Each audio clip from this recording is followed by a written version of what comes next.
আম্মা জান আয়েশা রাদিয়াল্লাহু তাআলা আনহা বলেছেন, মা রাআইতু রাসূলুল্লাহি সাল্লাল্লাহু আলাইহি ওয়াসাল্লাম ইস্তাকমালা সিয়ামা শাহরিন কাত্তু ইল্লা রমাদান। আমি নবীজিকে পুরো মাস শুরু থেকে শেষ পর্যন্ত গোটা মাস রোজা রাখতে দেখেছি একবার, শুধু বছরে একবার, সেটা হলো রমজান মাসে। আর রমজানের পরে পুরো মাস না, তবে মাসের বেশিরভাগ দিন রোজা রেখেছেন তিনি, এটা দেখেছি শুধুমাত্র শাবান মাসে। কোন মাসে ভাই? শাবান মাস। আম্মা জান আয়েশা রাদিয়াল্লাহু তাআলা আরেকটি হাদিসে আছে, সেখানে তিনি বলেছেন, কানান নবী সাল্লাল্লাহু আলাইহি সাল্লাম ইয়াসুমু শাবানা ইল্লা কালিলা। নবীজি শাবানের পুরো মাস প্রায় রোজা রাখতেন, কয়েকটা দিন বাদে, শেষের কয়েকটা দিন বাদে প্রায় পুরো মাস রোজা রাখার চেষ্টা করতেন। নবীজি সাল্লাল্লাহু আলাইহি সাল্লামের অত্যন্ত আদরের একজন সাহাবী যায়েদ রাদিয়াল্লাহু তাআলা আনহু, তার ছেলে উসামা ইবনে যায়েদ, নবীজি সাল্লাল্লাহু আলাইহি সাল্লাম নাতির মতো আদর করতেন, স্নেহ দিতেন, ছোট মানুষ ছিলেন। উসামা ইবনে যায়েদ রাদিয়াল্লাহু তাআলা আনহু তিনি বলেন, আমি নবীজি সাল্লাল্লাহু আলাইহি সাল্লামকে জিজ্ঞাসা করলেন, হে আল্লাহর রাসূল, আপনাকে দেখি আপনি শাবানে যত রোজা রাখেন অন্য কোন মাসে এত রোজা রাখেন না, কারণটা কি? হেতু কি? এ মাসে এত বেশি রোজা রাখার কারণটা কি? রোজার মাস তো রমজান মাস, কিন্তু শাবানে আপনি বেশি বেশি রোজা কেন রাখেন? নবীজি সাল্লাল্লাহু আলাইহি সাল্লাম তখন উসামা ইবনে যায়েদ রাদিয়াল্লাহু তাআলাকে বলেছেন দুটি কারণ। কটি কারণ? মনোযোগ দিয়ে শুনতে হবে কিন্তু।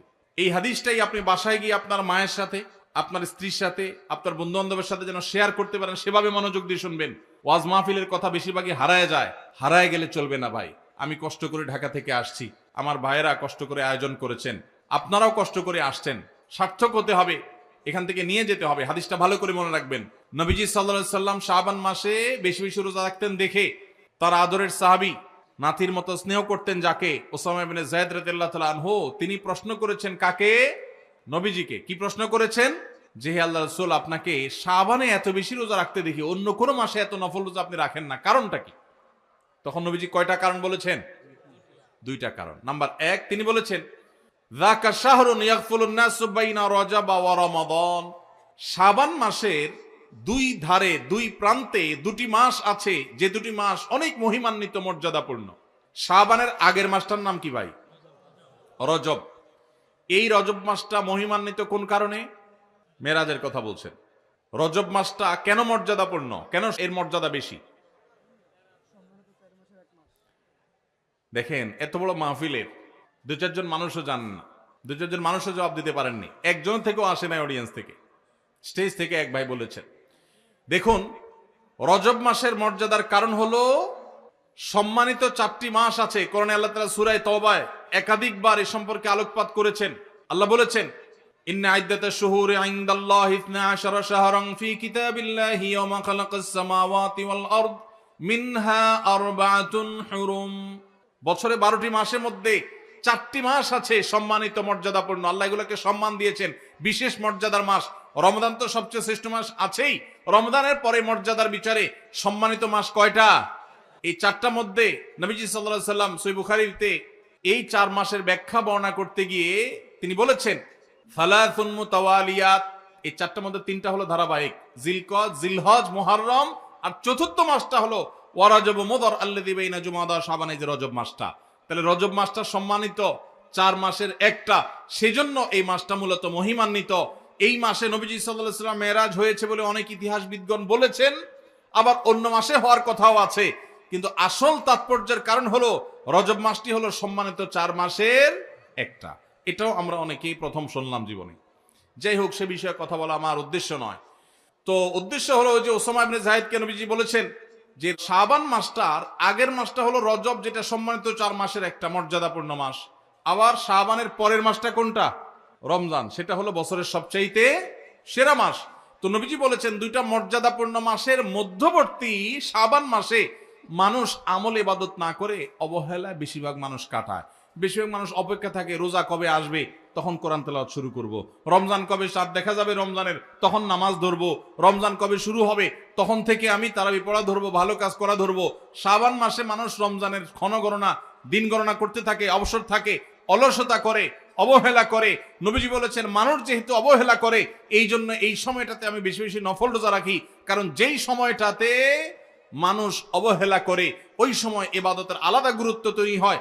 ভোর রাতের সময় সবাই ঘুমায় থাকে, এই জন্য তখন তাহাজ্জুদ পড়লে সওয়াব বেশি। হুজুরের সবাই সালাম দেয়, রিকশাওয়ালা বেচারারা কেউ সালাম দেয় না। আপনি যারা রিকশাওয়ালাদেরকে আসসালামু আলাইকুম বললেন কেন? কারণ তারা অবহেলিত, তাদেরকে মানুষ সালাম দেয় না। তাহলে তাদেরকে সালাম দিলে, হুজুরের সালাম দিলে যে সওয়াব হতো তার চেয়ে সওয়াব বেশি হবে, কারণ অবহেলিত, এদেরকে কেউ সালাম দিচ্ছে না। একজন গরিব মানুষ, একজন অভাবী মানুষ, সিএনজি চালক, তার গাড়িতে উঠছেন, মুসলমান হলে তার আচরণ হবে উঠে বসেই আসসালামু আলাইকুম বলবে। চেষ্টা করা যাবে না ইনশাআল্লাহ? শাবান মাসে মানুষ অবহেলিত থাকে, সেজন্য এই মাসে আমলের গুরুত্ব বেশি। অতএব যেই কাজটা মানুষ অবহেলিত করে, গাড়িতে উঠার পর চালককে সালাম দিবেন আসসালামু আলাইকুম করে, যে মালিক গাড়িতে উঠে বসে চালককে সালাম দিতে পারেন, সেই মালিকের মধ্যে অহংকার নাই ইনশাআল্লাহ, তিনি বিনয়ী মানুষ। আল্লাহ আমাদের সব ভাইদেরকে বিনয়ী হওয়ার তৌফিক দান করুন। দ্বিতীয় কারণ তিনি বলেছেন কেন তিনি এই মাসে বেশি রোজা রাখেন, ওই যে ওসামা ইবনে যায়েদ রাদিয়াল্লাহু আনহু দুইটা কারণ বলেছেন। এর মধ্যে একটা হলো শাবান মাসটাতে মানুষ আমল ইবাদত একটু কম করে, কারণ রমজান আসবে আসবে বলে অপেক্ষা করে, সেজন্য তিনি এই মাসে বেশি বেশি আমল করেন, কারণ অবহেলার টাইমের আমলের গুরুত্ব একটু বেশি। দ্বিতীয় কারণ হলো তিনি বলেছেন ওয়া হুয়া শাহরুন তুরফাউ ফীহিল আমালু ইলা রাব্বিল আলামিন, শাবান মাসে বান্দার আমলনামা আল্লাহর কাছে উপস্থাপন করা হয়, ফেরেশতারা রিপোর্ট জমা দেয়। ফাউহিব্বু আন ইউরফা আমালি ওয়া আনা সাইম, নবীজি বলেছেন আমি চাই আমার আমলনামা যখন ফেরেশতাদের কাছে পেশ করা হবে তখন আমি যেন রোজাদার থাকি। কারণ আপনি কোথাও চাকরি করেন, সিরিয়াস ডিউটি করেন, একবারও আপনার বস আসে না, একটু মোবাইলটা মাত্র হাতে নিছেন ফেসবুকটা টিপার জন্য, আর তাকায় দেখেন পিছের দিকে বস এসে দাঁড়াইস, মেজাজটা কেমন লাগবে বলেন? খারাপ লাগবে না? আর আপনি অন্য সময় যাই করেন না করেন খুব সিরিয়াস মুডে কাজ করতেছেন, পিছনে তাকায় দেখেন মালিক এসে দাঁড়াইস, কলেজেটা শান্তি হয়ে যাবে না? যাক মাশাআল্লাহ, এই বেচারা এসে আমরা যখন কাজে দেখবে বলবে বাবা খুব ভালো মানুষ, তো বেতন বাড়বে, তাই না? নবীজি সাল্লাল্লাহু আলাইহি সাল্লাম বলছেন যে আমি শাবান মাসে বেশি বেশি নফল রোজা এই জন্য রাখি, ফেরেশতারা আমার সারা বছরের আমলনামা আল্লাহর কাছে রিপোর্ট জমা দেন, সারা বছর কি করেছি না করেছি তার সব হিসাব জমা দেন। আল্লাহ যখন আমার হিসাবের প্রতি মনোনিবেশ করেন, ওই অবস্থা যদি আল্লাহ সুবহানাহু ওয়া তাআলা তিনি দেখতে পান যে তার বান্দা আমি রোজা আছি, তাহলে আল্লাহ একটু অনুগ্রহ করবেন। এই জন্য আমি এই মাসে রোজা রাখি। তাহলে নবীজি সাল্লাল্লাহু আলাইহি সাল্লাম শাবান মাসে রোজা দুইটা কারণ পাওয়া গেল, এক তো হলো গাফলতির সময় সেজন্য তিনি রোজা রাখতেন, দ্বিতীয়ত হলো এই মাসে বান্দার আমলনামা পেশ হয় সেজন্য তিনি রোজা রাখতেন। এই দুই কারণ আমাদের বেলায়ও আছে না নাই? তাহলে আমাদের রোজা রাখা উচিত না উচিত না? চেষ্টা করবো তো ইনশাআল্লাহ।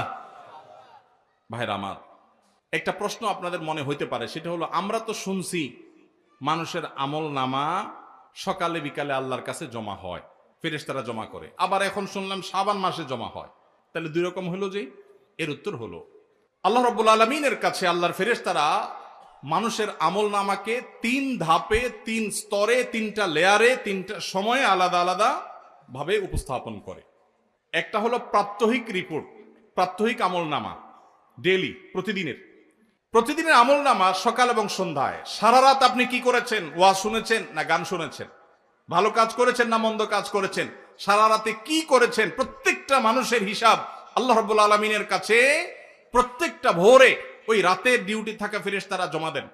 আবার সারাদিন আমরা যা করি না করি, সন্ধ্যায় সারাদিনের ডিউটিতে রত ফেরেশতারা আল্লাহর কাছে জমা দেন। তাহলে বান্দার আমলনামা, বান্দার রিপোর্ট জমা দেওয়া হয় একটা হলো প্রাত্যহিক, প্রতিদিন। সেটা কখন? সকাল এবং সন্ধ্যা। বান্দার আমলনামা জমা দেওয়া হয় আরেকটা লেয়ারে, সেটা হলো প্রত্যেক সপ্তাহে 2 দিন, সোমবার এবং বৃহস্পতিবার। নবীজি সাল্লাল্লাহু আলাইহি ওয়াসাল্লাম যেন সোমবার বৃহস্পতিবার রোজা রাখতেন, কারণ সোমবার এবং বৃহস্পতিবার বান্দার আমলনামা ফেরেশতারা আল্লাহর কাছে পেশ করেন। তাহলে একটা হলো ডেইলি আমলনামা পেশ, সেটা সকাল সন্ধ্যা। একটা হলো সাপ্তাহিক আমলনামা পেশ, সেটা হলো সোম বৃহস্পতি। আর একটা হলো বার্ষিক রিপোর্ট পেশ, সেটা কখন? শাবান মাস। বিভিন্ন অফিসে যারা চাকরি করেন মাসের হিসাব দেওয়া লাগে একরকম, ডেইলির হিসাব দেওয়া লাগে আরেক রকম, বার্ষিক রিপোর্ট দেওয়া লাগে আরেক রকম, আছে না নাই? ঠিক একইভাবে আল্লাহ রাব্বুল আলামিনের কাছে আমাদের আমলনামা পেশ করা হয়। ভাইরা আমার, সেজন্য এই রিপোর্ট জমা দেওয়ার সময়গুলোতে বান্দা বিশেষভাবে আমলে মনোযোগী হবে। এই জন্য আল্লাহ তাআলা বলেছেন কোরআনে কারীমে ওয়াসাব্বিহুহু বুকরাতাও ওয়া আসীলা, সকাল সন্ধ্যা আল্লাহর তাসবিহ পেশ করো। নবীজি সাল্লাল্লাহু আলাইহি ওয়াসাল্লাম সকাল সন্ধ্যা বিশেষ তাসবিহ পেশ করতেন, জিকির আজকার করতেন, দোয়া করতেন, আমল করতেন, কারণ এই যে আমল জমা দেওয়া হয়। আবার সোমবার বৃহস্পতিবার রোজা রাখতেন, কারণ আমলনামা জমা দেওয়া হয়। আবার শাবান মাসে বেশি রোজা রাখতেন, কারণ আমলনামা জমা দেওয়া হয়। তাহলে আমলনামা জমা দেওয়ার 3টা লেয়ার আছে, মনে থাকবে তো ইনশাআল্লাহ। ভাইরা আমার, এছাড়াও শাবান মাসে বেশি বেশি নফল রোজার আরেকটা কারণ আছে, সেটা হলো ইজতিহাদি। সেটা হাদিস দ্বারা না প্রমাণিত না, সেটা বিভিন্ন মুহাদ্দিসগণ, ওলামা একরাম, স্কলারগণ বলেছেন। সেটা হলো হঠাৎ করে রমজানের রোজা যদি রাখা শুরু করেন, সারা বছর একরকমের খাদ্য অভ্যাস, সকাল দুপুর রাতে খেয়ে, এখন হঠাৎ করে অভ্যাসটা চেঞ্জ হয়ে যাবে, ইফতার এবং রাতে সাহারি খাবেন আর সারাদিন না খেয়ে থাকবেন। হঠাৎ করে 30 দিনের রোজা রাখতে গিয়ে আপনার কষ্ট হয় কিনা, অভ্যাসটা আগে থেকে যেন হয়, সেজন্য শাবান মাস থেকে কিছু কিছু নফল রোজা রাখতে হয়। এটা হলো ওয়ার্ম আপ, রিহার্সেল, প্রস্তুতিমূলক রোজা। এই জন্য ভাই, এই শাবান মাসে বেশি বেশি রোজা রাখবেন তো ইনশাআল্লাহ। পুরো মাসের প্রথম 15 দিন 20 দিন রোজা রাখার তৌফিক যদি নাও হয়, অন্তত একটা রোজা হইলেও নবীজির সুন্নাত আমল করতে গিয়ে আমরা কারা কারা করবো একটু হাত তুলে দেখি। একটা হইলেও রাখবেন ইনশাআল্লাহ। নিয়ত করছেন তো ইনশাআল্লাহ? সবাই বরাতেরটা না, ওইটা বাদে একটা হইলেও রাখবেন। নিয়ত করছেন তো ইনশাআল্লাহ? আল্লাহ আমাদের সবাইকে আমল করার তৌফিক দান করুন। এই আমলটা যদি আপনারা করেন ভাইরা, হারিয়ে গেছে সমাজে, আলোচনা নাই, সেজন্য আমি আলোচনা করলাম। বিলুপ্ত হওয়া আমলগুলোর একটা শাবান মাসে বেশি বেশি নফল রোজা। চর্চা নাই, আমল নাই, আলাপ নাই, মানুষ ভুলে গেছে। আপনারা যে ঘরে ঘরে রাখেন, মানুষ জানবে, সুন্নাহটা জিন্দা হবে, ঘরে ঘরে আমলটা শুরু হবে। আপনি অন্য মানুষকে বলবেন একই কথা, তাকে উদ্বুদ্ধ করবেন, তাহলে নবী সাল্লাল্লাহু আলাইহি সাল্লামের ওই হাদিসের ফজিলত পাবেন। আপনি মৃত সুন্নতকে জিন্দা করলেন, সেই সওয়াবটা পাবেন। চেষ্টা করা যাবে তো ইনশাআল্লাহ? তো এই মাহফিল থেকে আমি সামারি করছি, কথা তো অনেকই বললাম। দুটি জিনিস অন্তত আমরা সবাই সংকল্প করে নিয়ত করে যাব। মা বোনরা যারা শুনছেন, আপনারা যারা শুনছেন, সবাইকে বলছি, একটা হলো আজানের জবাব দেওয়ার কথা বলেছি, আর একটা হলো শাবান মাসে বেশি বেশি নফল রোজা রাখার কথা। 2টা 4টা 6টা ভাইরা আমার, রোজা রাখলে মরে যাবেন না। মনে হয় যে সারাদিন না খায় কেমনে থাকবো। যারা নিয়মিত নফল রোজা রাখেন তারা জান পানির মতো সোজা, কোনো ব্যাপার না, আল্লাহর রহমত। একটু চেষ্টা করলেই হয়, একটু হিম্মত করলেই হয়। চেষ্টা করা যাবে তো ইনশাআল্লাহ? নিয়ত করা যাবে তো ইনশাআল্লাহ? আল্লাহ আমাদের সবাইকে আমলের তৌফিক দান করুন।